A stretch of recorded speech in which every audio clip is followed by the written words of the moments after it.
This is Caffeinate Your Career, a series where I get to ask experts all the questions you want to know.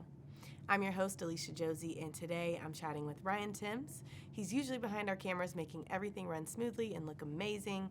And today he's going to give us insight into what it's like running a video company. All right, thanks for being here, Ryan, and coming from behind the cameras to in front of the cameras. So we're just going to start off with some rapid fire. Sure. Okay, on a scale of 1 to 10, how good of a driver are you? I know, and I know my wife told you to tell everyone that she thinks that I'm a terrible driver, but I would say that I'm a 12 out of 10. Okay, 12 out of 10. Got to ride with you one day and see if that's true.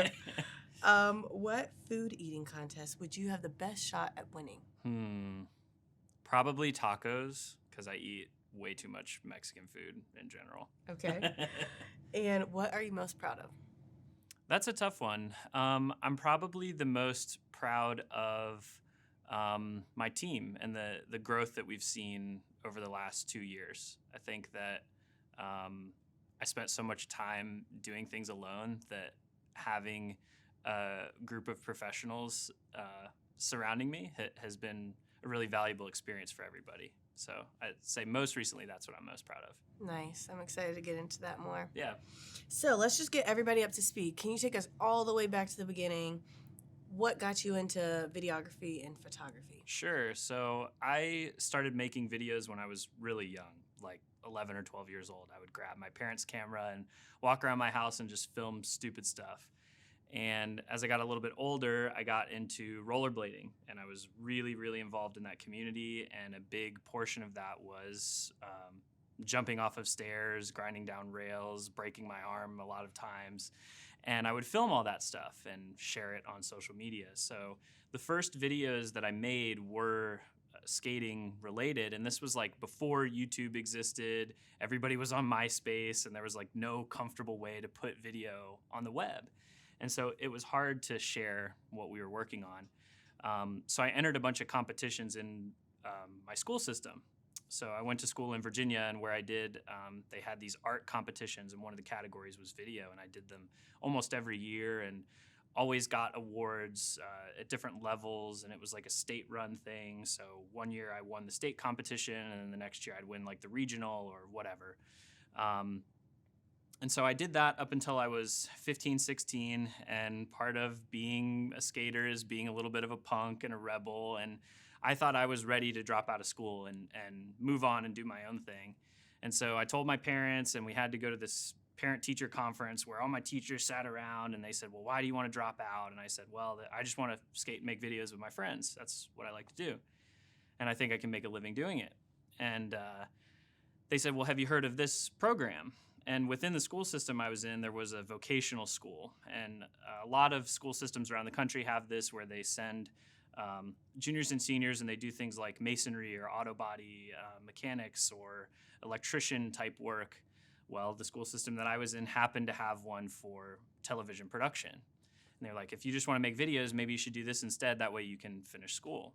And so that was a great way for me to continue my education, but also practice the skills that I wanted to develop more and work really hard doing video. So my junior and senior year of high school, that's all that I did. I just created video content and focused really hard on, getting better at what I was doing. YouTube was starting to become a thing, and so I was posting a lot of stuff on YouTube. And in the skate community that I was involved with, I was getting a lot of traction and views and sponsors.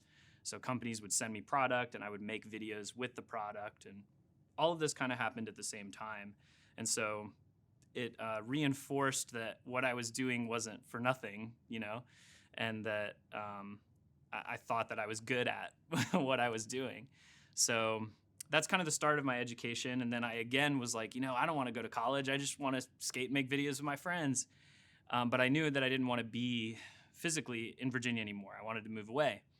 And the only way that I could move away and have enough money to live at that age was to go to school. So I went to community college here in Raleigh at Wake Tech, got my associate's degree, and then I transferred to East Carolina University, where I finished my degree in broadcast journalism. So the Wake Tech years, I was making just videos on my own, and I wasn't studying any video production. And my grades were pretty bad. And then I transferred to ECU, and it was video again. So it was, for broadcast, it was like how to be on the news. Like I have an old demo reel somewhere of me like, this is Ryan Timms live on the scene, and today something happened. And that was totally not my personality or what I wanted to do. I wanted to be behind the camera, and I wanted to make creative video. But I didn't know how to do that in school. There wasn't an easy pathway for me the whole way through.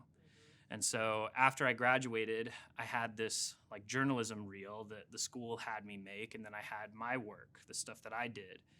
And when I applied for jobs, I would send both of the links and say like, look, this is just what I know how to do. I don't know if I'm a good fit for this job, but here's everything I know how to do. And that's kind of how I got my start in my career, my background about education.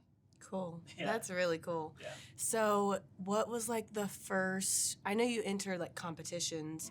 Mm-hmm. What was like the first job that you had doing video?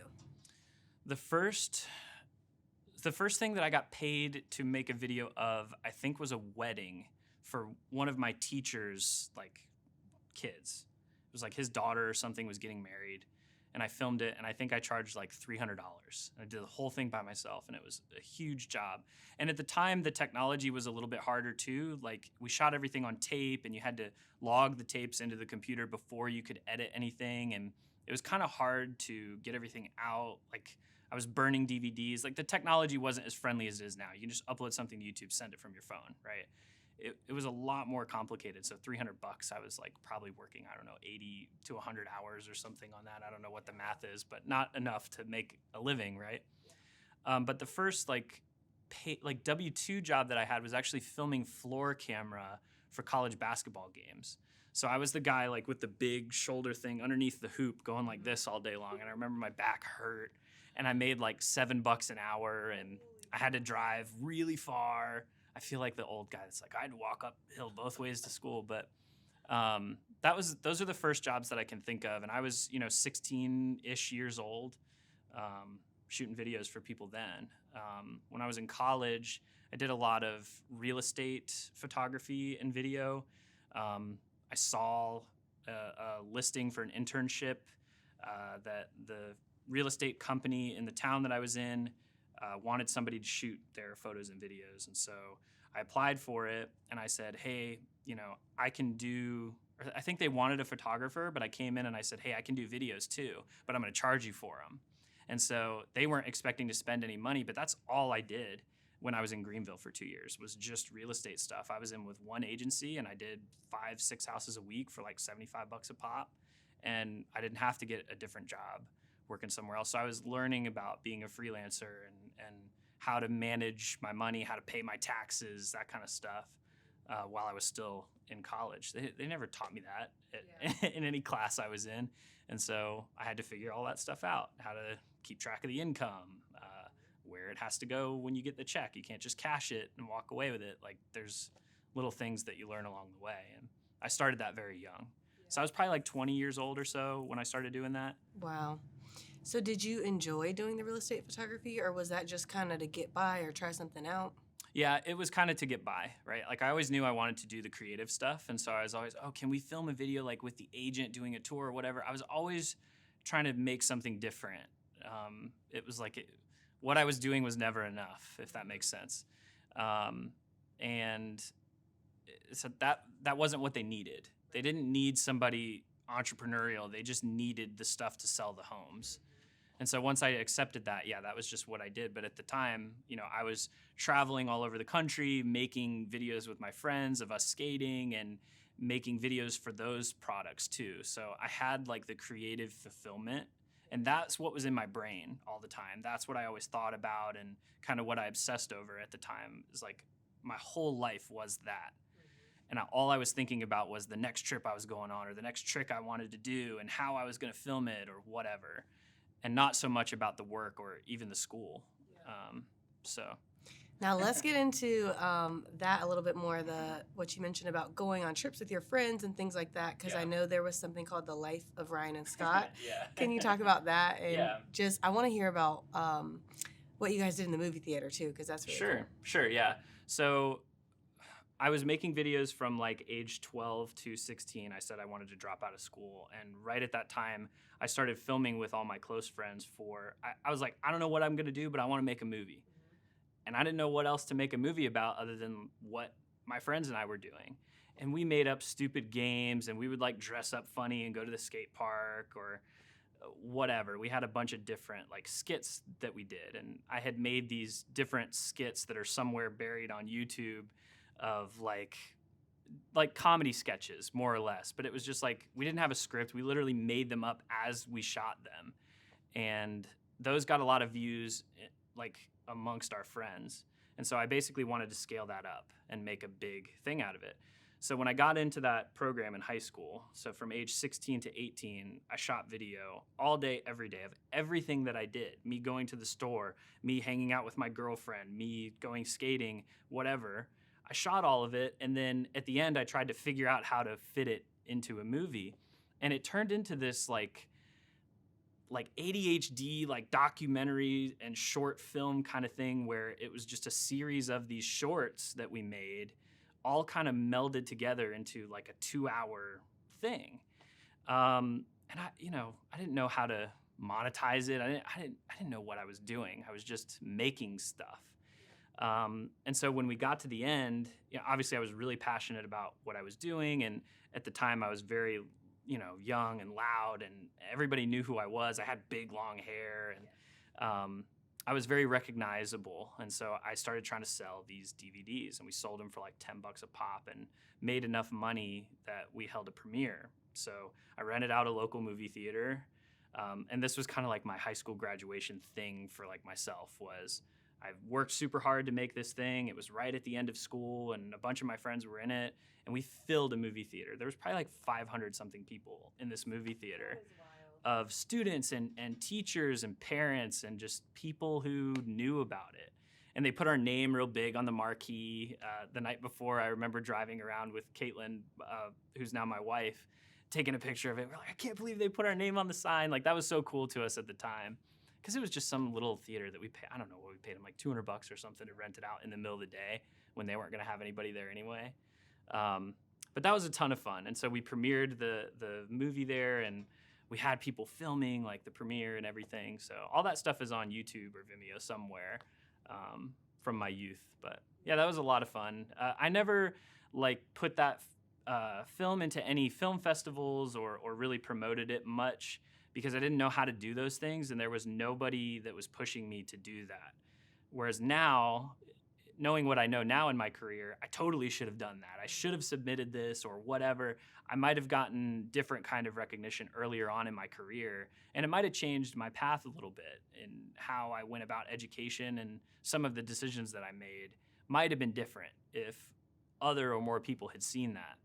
But the film had so much skating in it, and that's what my life was, that's the part that I promoted. And so that's what the world gave back to me in return, was more sponsors, more access to travel, competitions, like different places. And I could go to cities in Detroit or California or Texas or wherever, and people knew who I was. And I could sleep on their couch, and we could go skating for the day. I mean, it was a lot of fun, and I wouldn't change it for the world. But had I maybe submitted that movie that I made, it could have changed my trajectory a little bit. I probably wouldn't have had those experiences skating, but I might have had a bigger jump start in my career than just the skills that I was learning. Yeah. So there's film festivals where you can submit videos, and young people can do that now? Yeah, you can do that at any age, and there's film festivals. There's a site now that's called Film Freeway. And some of them are like $5 that you can submit your thing to. There's every different category, from dance films to documentaries to commercials to whatever. You name it, it exists on that site. And they curate these film festivals in every city across the world. It's not just the US or just North Carolina, it's everywhere. And you pay your fee, you submit, and then they give you awards for them if your film is worthy. And some of them are pretty well known.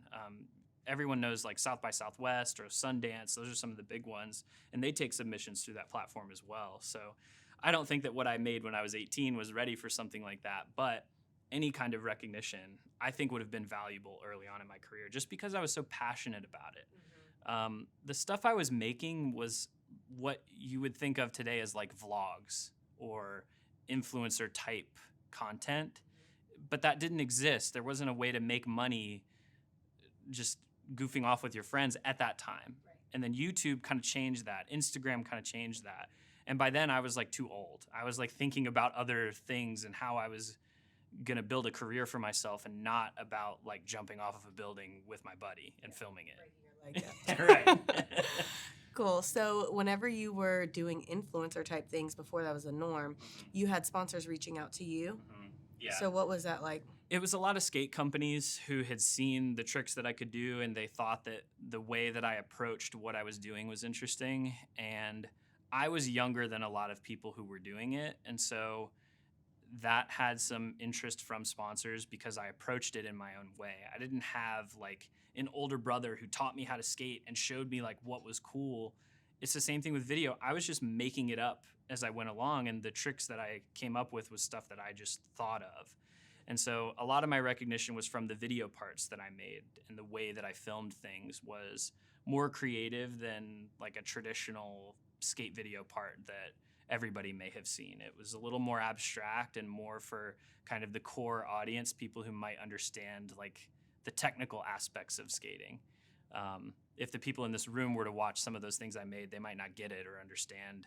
But I think people who know the sport for the time would appreciate some of the things that I was doing. And so the sponsors, they would send me product, wheels, skates, clothes, whatever. And I would have to wear them in pictures or whatever. I would get printed in magazines, and in, I was in all kinds of different videos. So I would submit clips to like different sponsors who would make these bigger pieces, and then I would make my own stuff that would go on the web, and then they would promote those things. So this again was before companies were spending money on influencers. So I was just getting product, and that was enough. That was enough to enable me to like have fun and do what I was doing. I didn't think about the business of it at that time. I just wanted to keep skating and having fun. So it was different then than it is now. Now sponsors, you'd be like, all right, I want $500 and I'll post one thing on Instagram or whatever. That stuff that mentality just wasn't built around influencers yet. Yeah. And I want to talk about that as well. So YouTube, how has that changed since whenever you started? We touched on it a little bit, but Sure. Can you talk about that more? And then where you see it going, because I feel like it's blowing up. Yeah. Well, when YouTube started, it was like a free speech internet kind of thing, right? And anybody could post whatever. And I feel like it was very, very creative at that time. And it was a lot of stuff that nobody had seen, or only these really small communities had experienced before. And then these people that were making videos for their small communities all of a sudden had access to the whole world to share. And so as that started to gain traction, businesses took notice, and now they want their content for YouTube. And that's kind of the sweet spot where my company lives now. We're not making stuff for broadcast anymore, and big advertisers aren't really spending as much as they were on broadcast. They're moving everything to the web, and they're trying to curate those audiences on the web, on YouTube, or even on their own sites, and just keep them in their content bubble, if you will. So that's how YouTube has changed advertising. YouTube itself has changed in the way that creators and people can make money from making content for YouTube.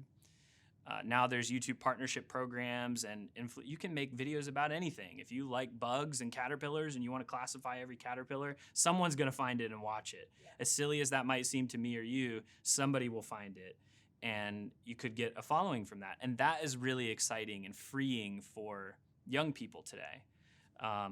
If there was money in that when I was around, I totally would have just been making as many videos as I could about anything to try and make a buck.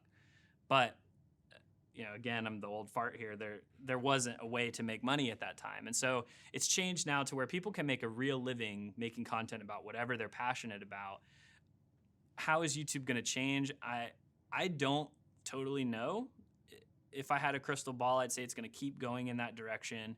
Corporations are going to continue to dump money into YouTube, either on pre-roll or their own content platforms, right? So much like you see streaming platforms like Discovery Plus and Disney Plus starting to pop up and pull content out of Netflix, I think certain companies are going to do kind of the same thing with the internet eventually.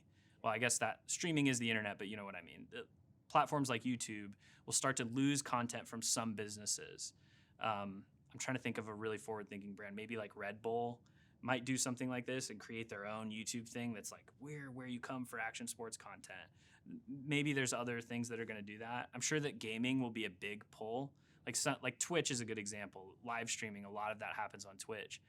But there's probably going to be something for the YouTube content for gaming that inevitably lives somewhere else.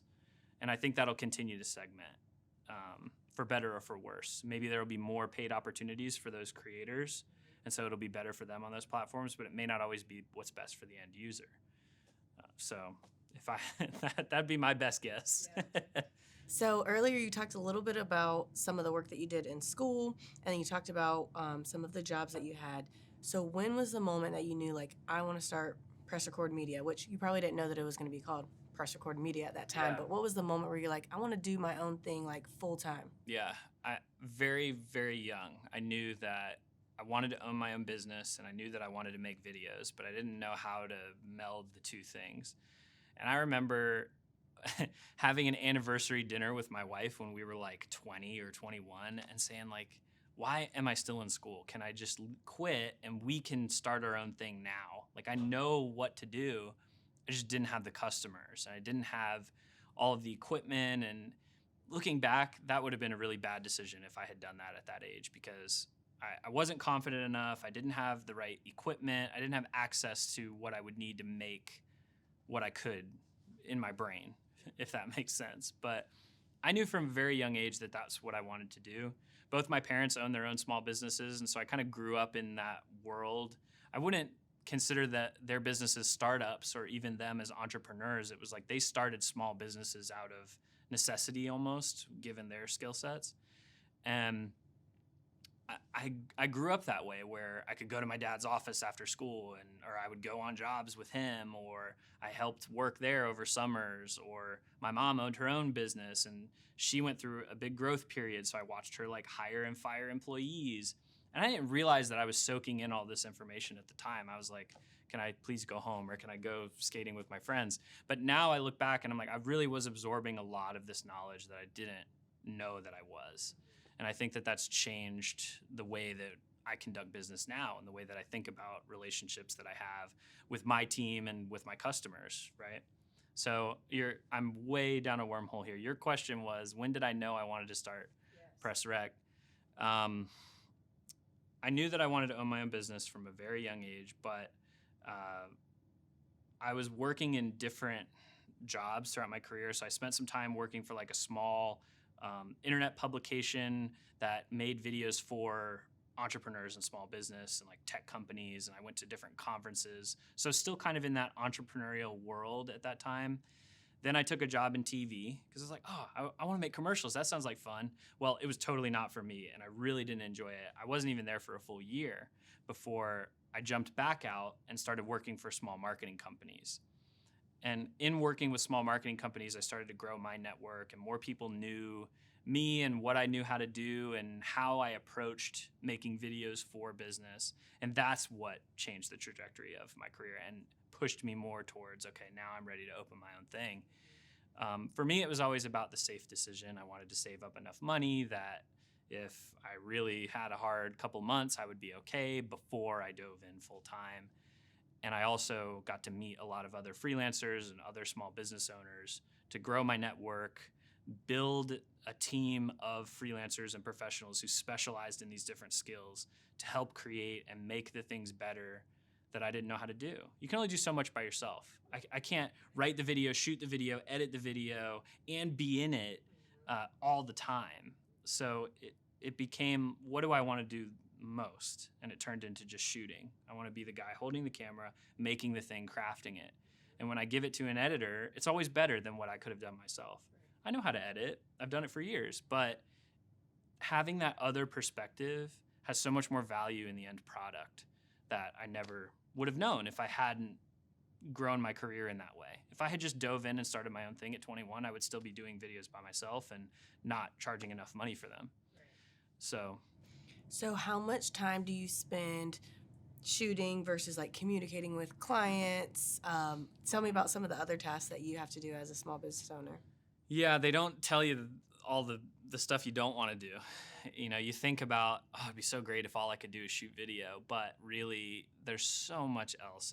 It's bookkeeping is like it makes my brain hurt. It is the worst part of my days. We had to spend $15 on coffee for everybody on this, and I got to figure out how to classify it for taxes and all this stuff. But I have to do that across hundreds of transactions for all these different jobs that we're on. So that really does stink. But the fun stuff that I get to do is interact with the customer, have different meetings with clients that are about creative discussion around what can this video look like, how can our specialty, like what my team specializes in this, how can we make that fit what you're trying to do so that we can really shine and your video will look better because of it. I spend the majority of my time on processes, customers, things that you wouldn't think about, and not as much of it shooting, which you might not think. But if I had to give it percentages, it's probably like 25% shooting, 25% other things on set. Like maybe we go to a set and I'm not actually holding the camera, but I'm like helping everybody else, or I'm air traffic control for like different teams that are going to different places. And then the other 50% is processes, managing the business, trying to keep the lights on, more or less, keeping things going, and keeping the revenue at a safe place that we can afford to front a couple of jobs. If I have to pay for some production up front while we wait to get paid, that happens a lot, where I pay a freelancer and I've got to wait sometimes 60, 90, 120 days before I get that money back. And so it's a balancing act. Cool.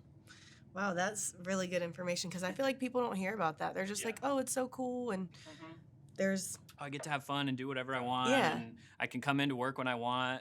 You know, I'm really stringent about a schedule and coming in at the same time, getting up early, staying to that sort of process. That helped me a lot, and that changed. When you stop thinking of yourself as a freelancer and you start thinking about yourself as a business, a lot of things change. And the way that you conduct business, the way that your customers look at you, it really changes. Ryan Tim's videography wouldn't be successful, but press record media can be. There's like a veil, if you will, of I have different team members that come on each shoot, and they don't know if these people are full-time, if they're contractors with me. I can seem a lot bigger than I really am at times. And for certain businesses, that really matters. It's a lot about optics. Yeah. Every organization is a sales organization, more or less. I didn't want to be a salesman. Yeah. I don't like having those conversations, but I have to do it. Yeah. You're really good at it too, by the way, because you're a good little seller. Thank you. But that's not, I don't have training in that. I never had that kind of a job. I don't know what I'm doing. I'm making that up too. So it's just a lot of learned experience building on top of itself that has gotten me to the point where I'm at. So traveling for work, how often do you do it, and what is that like whenever you go on those work travel trips? Sure. Sometimes it's more frequent than others. Every year is different, so it's hard for me to say like, oh, half the time I'm on the road or half the time I'm here. I don't really know. And sometimes like a whole quarter, I'll be gone for weeks at a time. And then the last quarter, we've mostly been here, and we've got to focus on the studio. So it's always different. Those trips are also always different. Each video that we make is very custom, and it depends on what the client wants, where we're shooting it, what the location is, what gear we need to bring, who's coming with us. But when we go on the road, they're long days, like 12, 15, 16-hour days sometimes, because we've got to be the first ones up. We've got to load all the gear into the car, get to the location, which sometimes is an hour away. Like we fly in and maybe we've got to drive an hour in the morning and then the next day drive an hour a different direction. So we kind of pick somewhere that's in the middle of where we have to go and load all the gear up, go to the place. You shoot out for the whole day, so that's a 10-hour day. Then you get back and your work's not done. You've got to dump all the footage onto a hard drive, make sure it's backed up in multiple locations, charge every battery, make sure all the gear is still good to go for tomorrow, clean off what might need to be clean. Maybe one day you're shooting at the beach and there's a bunch of sand in your stuff. You got to clean all that stuff out so that when you go the next day, it doesn't impact the performance of your equipment. Yeah. So long days when we're on the road. Do you ever build in time to like do something fun while you're already out of town? Not enough time. it's hard to do that.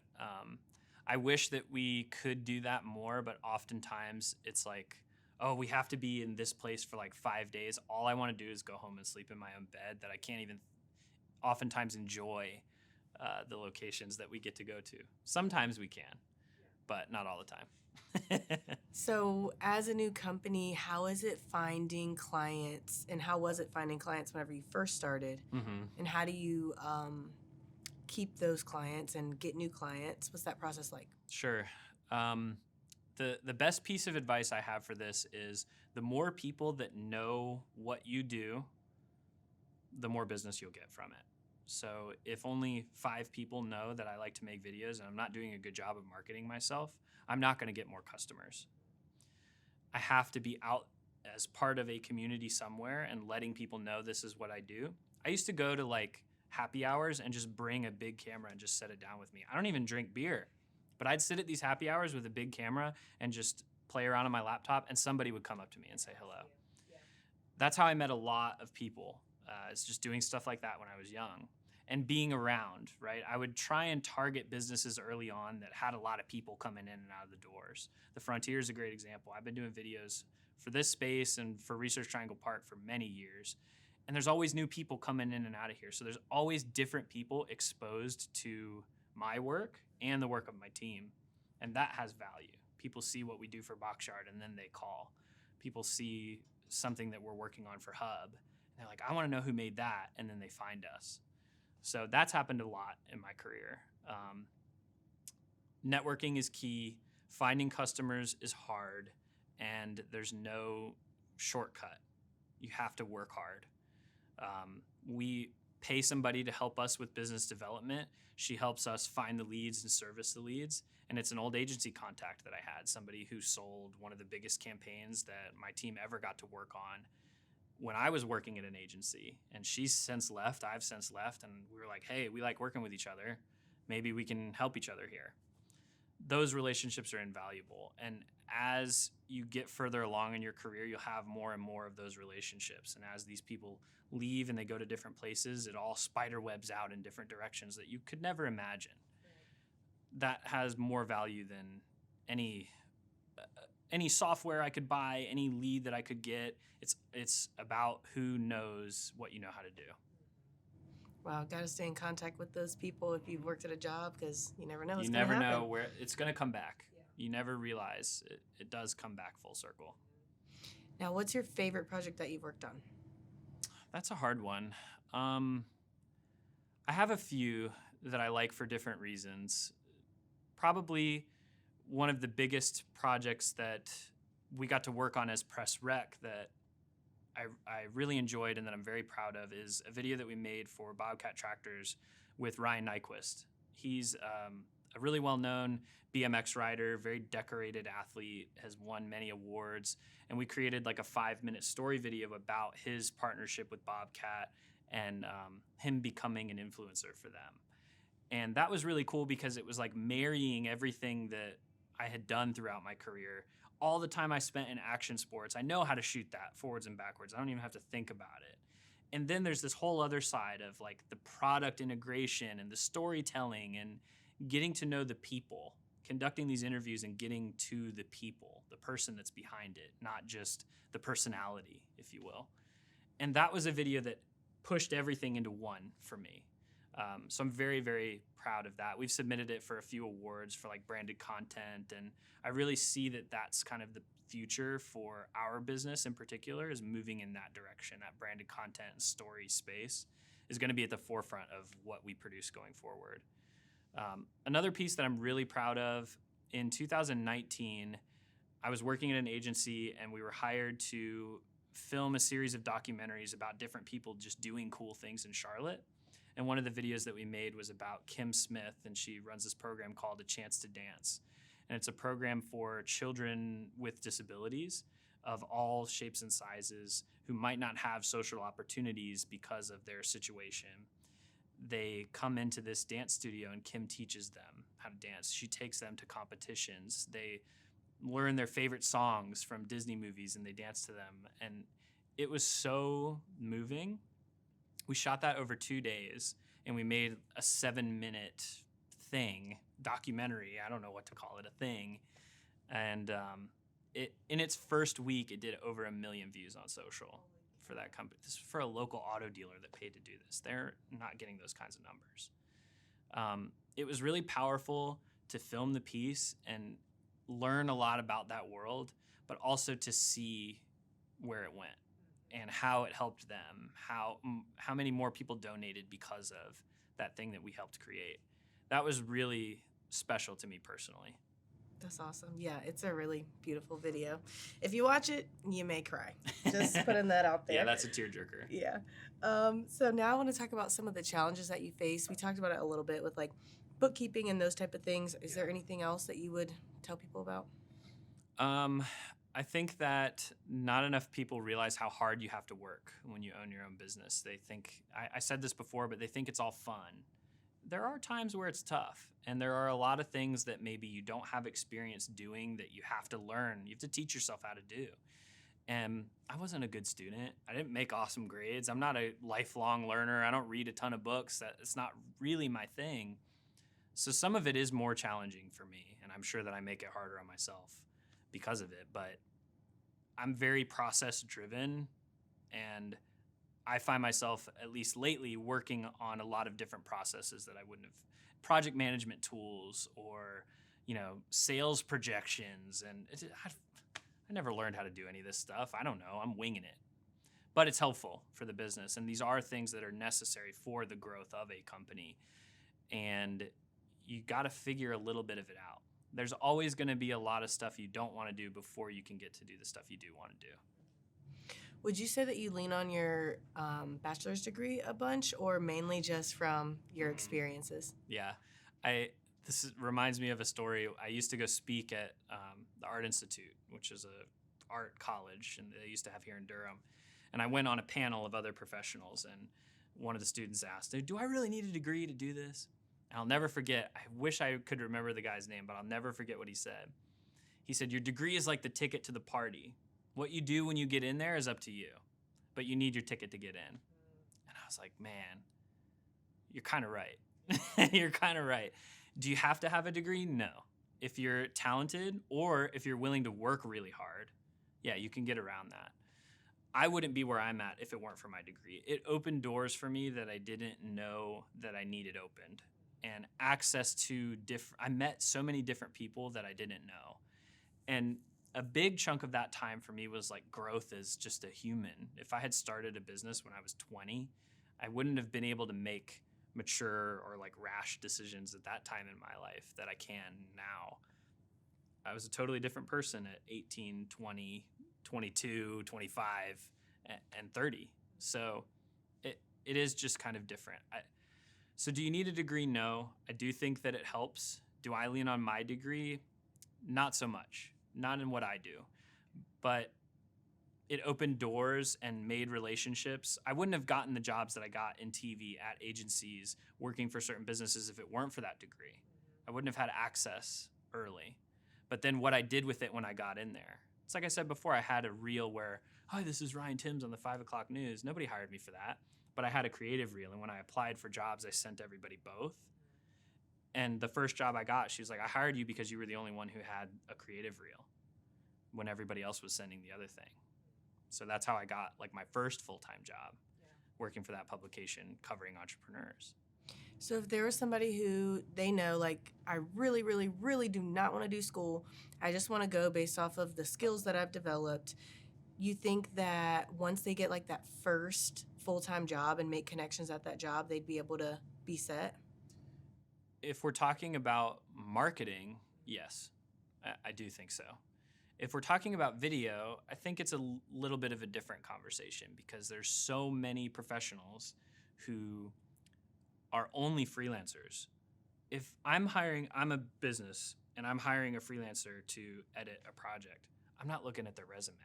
I'm looking at their work. Right. And if their work is good and it fits what I need made, yeah, I'm going to trust that person. It's different when you're looking for full-time work versus being a gig worker or a freelancer. It is very different. And if you're comfortable being a freelancer and you're willing to push yourself, you're willing to work hard and get a little uncomfortable, there are going to be a few months where it's kind of skinny and you're having a hard time making work. Or maybe you're willing to open up your market more and travel more for jobs as a freelancer. You might make more money doing it that way. Everybody has a different path. So I'm certainly not one to say like this is the right way to do this.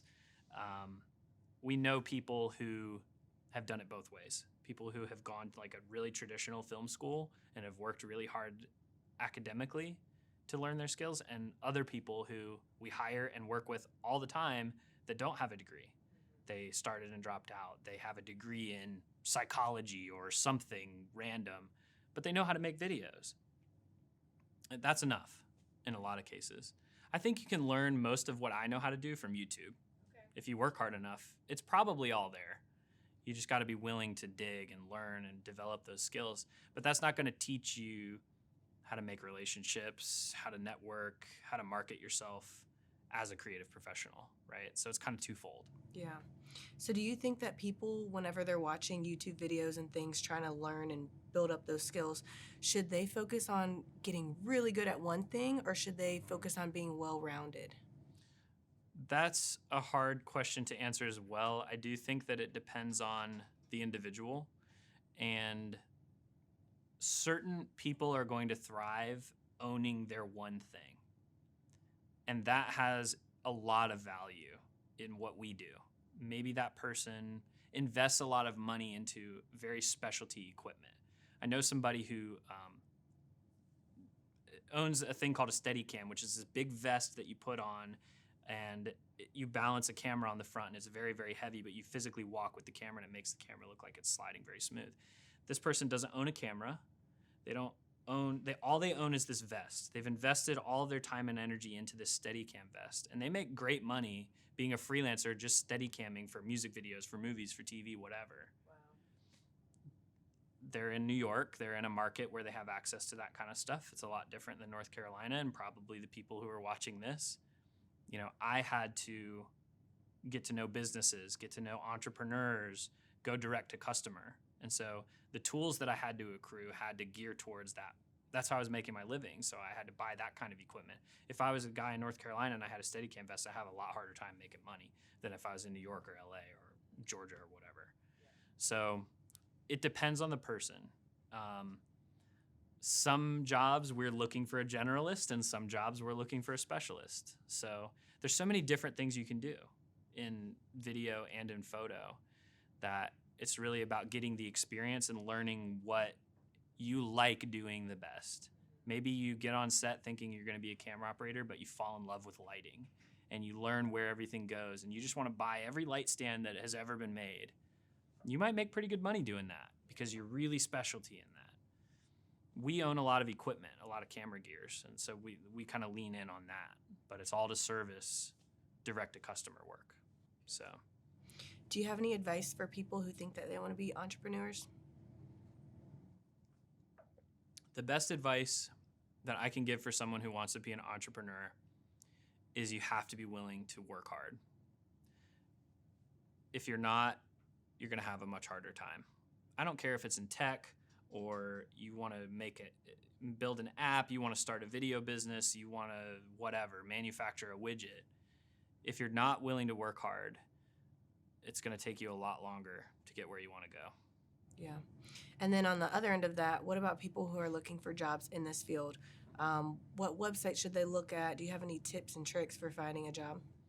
Sure. Someone who might be looking for a job in video, I would say Google video production in my city. Video production Raleigh, video production Durham, video production wherever. And look at everybody that shows up and start sending emails to every person on that list. Hey, my name's Billy and I'm new in the area and I want to start doing videos. Is there anything I can do to help you on set? I'll come PA, which is a production assistant, which is just moving around gear, getting coffee. I'll come run camera.